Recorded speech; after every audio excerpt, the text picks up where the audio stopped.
Welcome back to Wizard's Supercoach.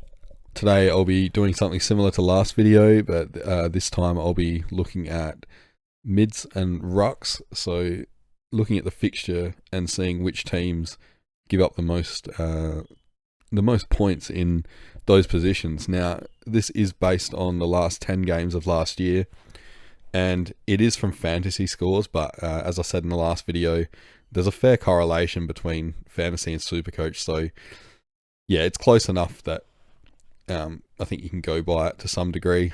Gives a bit of an indicator. There are a few shocks in there, which I will mention. And before I get to that, though, I didn't really want to say anything, but I think I will.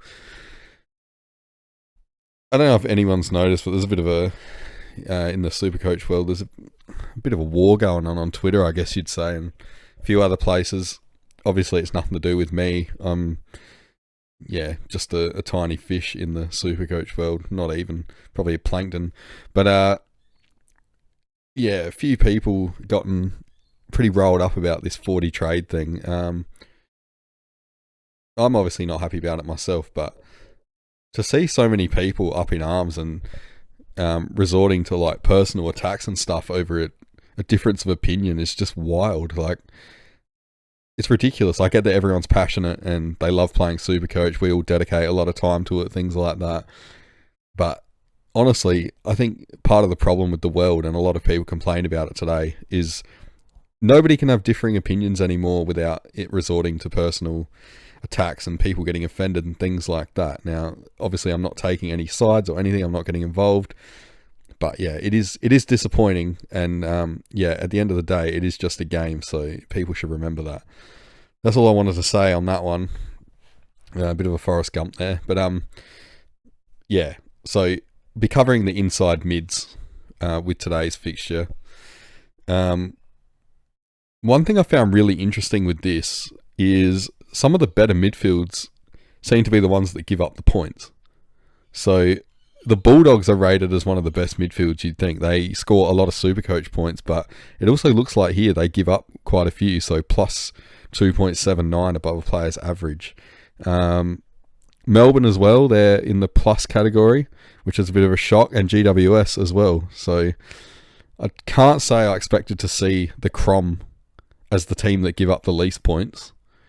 But yeah, I'm not unhappy with that either. As you'd know, I'm a massive Crom nuffy, or you should know by now. I mention it enough. So yeah, I guess I'll get into some observations on this. Let me know in the comments as well if I miss anything and you can see something like a run of games here that I've missed, or also let me know if you even think that these graphs are useful, because it'd be nice to know that if people are actually getting something out of it or not. The first one I noticed was Brisbane, so obviously I'm looking mostly for starting runs, so easier starting runs. Now, Brisbane are somewhat unappealing because they've got that extra bye, but I think McCluggage here, he could benefit. I guess you'd want him to be a keeper at that price, but because of the 40 trades, he could get up on a good run to start with and then be flipped to someone else. Obviously, the trades probably aren't worth 150k anymore because there's more trades.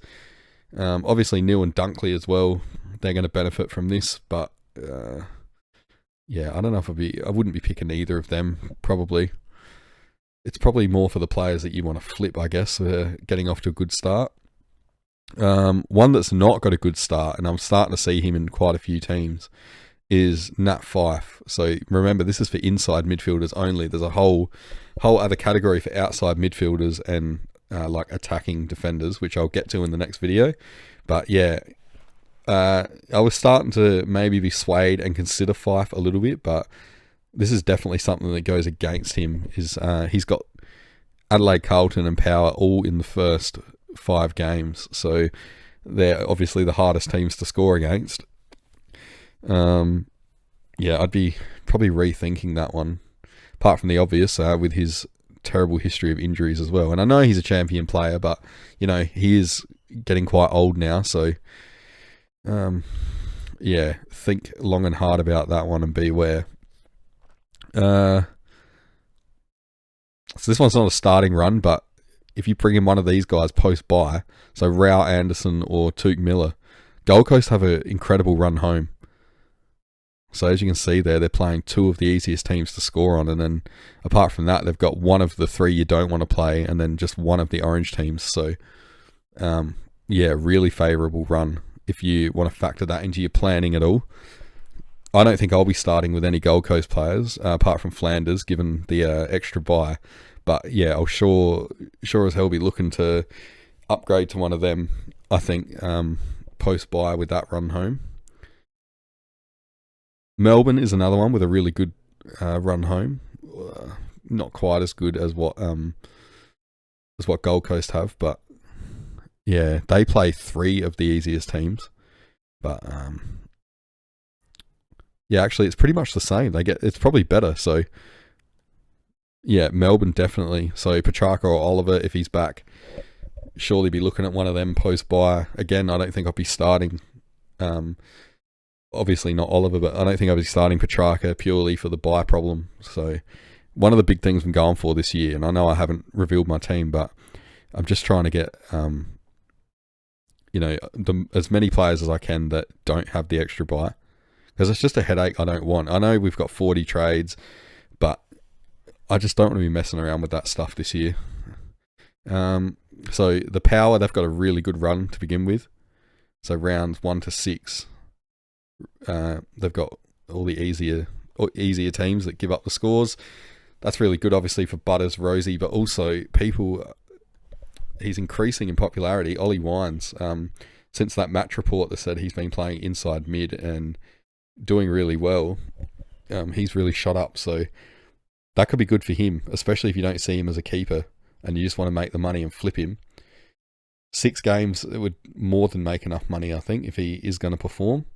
But I don't think you can trust Kenny, and I still think Willem Drew is ahead of him. It's all good and well to do these things in internal trials, but for anyone that's ever played footy, you know that internal trials just aren't anything like the real thing. Like, no one goes as hard as they could. I'm sure even at AFL level, like, it's a mental barrier. So don't pay too much attention to that, other than the positions that the guys are playing in, I think. St Kilda, so this one is real interesting.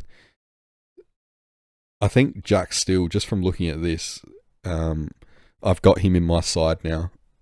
I was toying with the idea of either him or Crouch. I think Steele's got the edge now because his first half of the season is really quite good here. He's got all three of the easiest teams.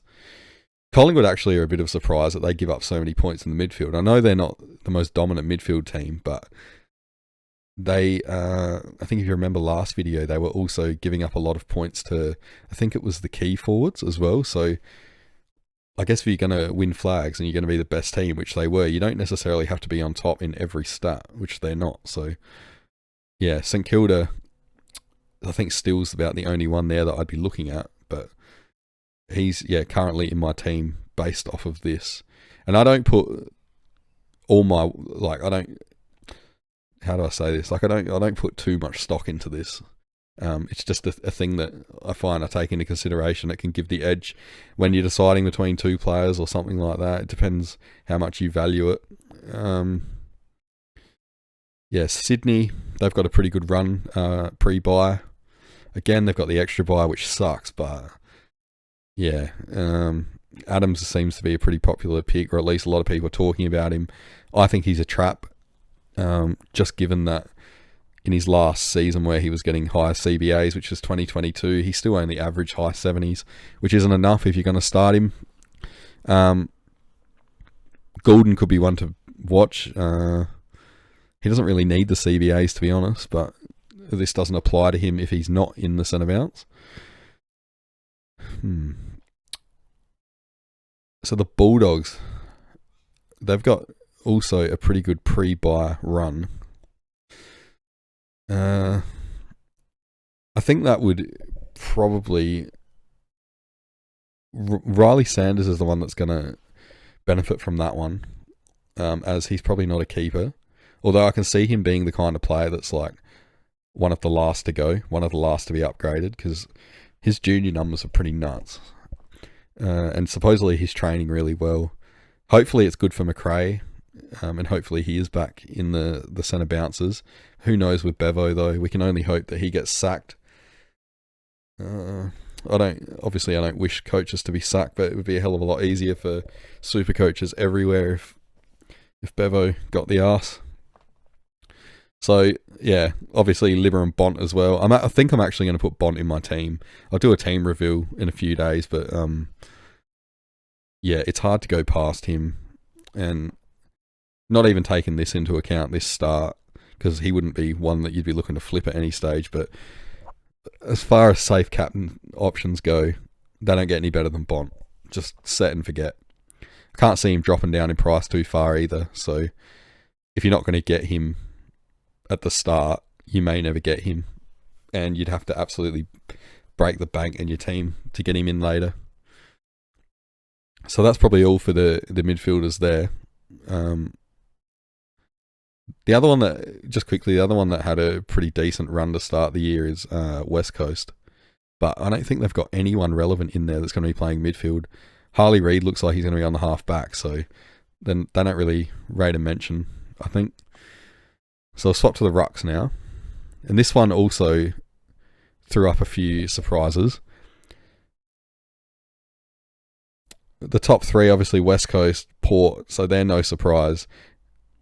But Brisbane, Oscar McInerney is notorious for being a hard ruck to ruck against, and I always thought he had a reputation as being hard to score against, but according to this, he's bottom three.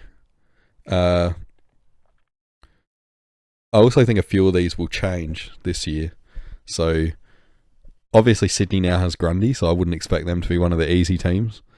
Ron Marshall, that's a bit of a shock that he's easy to score against. West Coast, does Flynn impact them and make them harder to score against? I don't know. And then Kieran Briggs apparently is one of the easier ones to score against. You'll notice here that Geelong is a minus, but they're green. That's because evened it up, so that they were the closest to breaking even. So there's 6 light green teams, 6 orange for the sake of making it even. But yeah, so Collingwood, I guess we're talking about Darcy Cameron here. Pretty good start to the year. I wouldn't be picking him. I picked him last year after Gawn went down, and he was flying, but he got injured and never looked the same. I don't think he can sustain being up there this year. Not when you've got other options running around, like, there's the Gawn and Grundy options and whoever else. Not looking at him. Essendon, they're another one, really good start. Now they've got Goldstein now. I don't think Draper will be ready for round 1 by the sound of it. He may be. I don't think you can pick either of those two because they'll probably split it to some degree, and I really like Draper as a player, but I don't think he's exactly Supercoach or fantasy relevant. Fremantle, no surprise, really hard to score against with Shrek and Jackson. They've got a pretty good start to the season as well. They play all 3 of the easiest teams to score on in that first 6 rounds. But I don't think you can pick either Shrek or Jackson if both of them are playing. So if Shrek went down, Jackson would definitely be in my forward line. Yeah, with the 2 of them, I think it's almost like not as extreme, but the Gawn and Grundy thing, how they're not either going to score enough when there's other options around. Gold Coast, hard to score against. Obviously, they've got a really good run. Don't trust Witts, though. He's another year older. Again, there's better options and stuff. But if you want like a guaranteed, consistent 100 most weeks, then Witts ain't a bad option at all. Melbourne, so Gawn's definitely in my team. I'm going Gawn and Grundy, by the way. Too much value there. They're better apart. They're like, they're like those odd couples that they remain good friends. They're better apart. They just can't be together. Both great rucks, obviously. So Melbourne's got the really good run to begin with as well.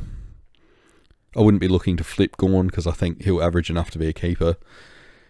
But that really helps.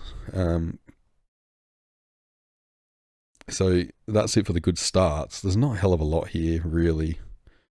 There's some good finishes, though, so guys that you could look to upgrade later. So a lot of people are thinking of going Grundy and then upgrading him probably early, but if you do miss out on that, well then St Kilda's got a really good run home. So Rowan Marshall could be your upgrade target, like post-buy. Grundy's got a good run home as well. So maybe he could just end up being a keeper. I'm hoping he is.